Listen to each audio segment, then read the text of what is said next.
Peristiwa viral yang menimpa Eko Patrio, artis sekaligus politisi, kini bukan sekadar isu hiburan atau politik. Bagi sebagian orang, ini dianggap sebagai tanda betapa rapuhnya hubungan antara rakyat dan pemimpin di akhir zaman. Video joget di ruang sidang MPR yang seharusnya sakral, viral dan memicu gelombang kritik.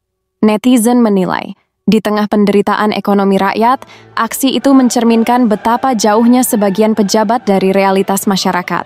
Sejumlah analis politik menyebut, ini hanyalah puncak gunung es dari krisis kepercayaan rakyat. Namun bagi sebagian ulama, fenomena ini mengingatkan pada sabda Rasulullah, jika amanah disia-siakan, maka tunggulah kiamat.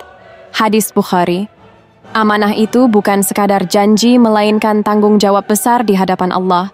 Dan ketika para pemimpin lalai, rakyat pun kehilangan arah, lahirlah kekacauan. Dalam Al-Quran, Allah juga mengingatkan, dan janganlah kamu berbuat kerusakan di muka bumi setelah Allah memperbaikinya. Al-A'raf, ayat 56. Kerusakan bukan hanya pada alam, tetapi juga pada tatanan sosial, politik, dan moral.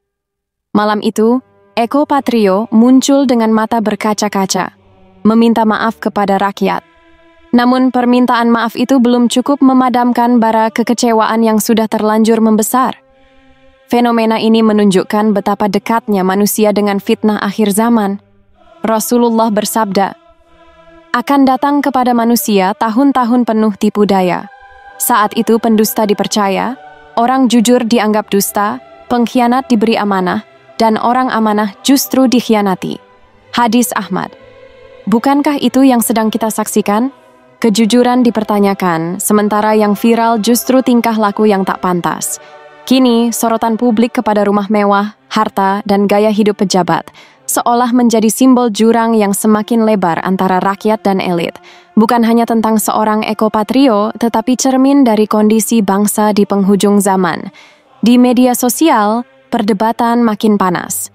Sebagian menyindir, sebagian kecewa, sebagian lain menyerukan agar kembali kepada nilai agama. Mereka sadar bahwa solusi sejati bukan sekadar menuntut manusia, tetapi kembali kepada Allah dan ajaran Rasulullah.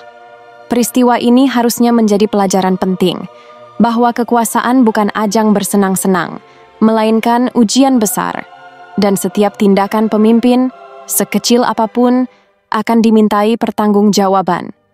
Apakah ini tanda akhir zaman semakin dekat? Hanya Allah yang tahu.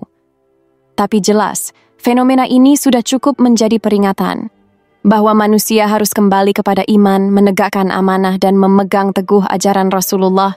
Kekuasaan hanyalah titipan, dunia hanyalah sementara, dan setiap jiwa pasti akan dimintai pertanggungjawaban di hadapan Allah.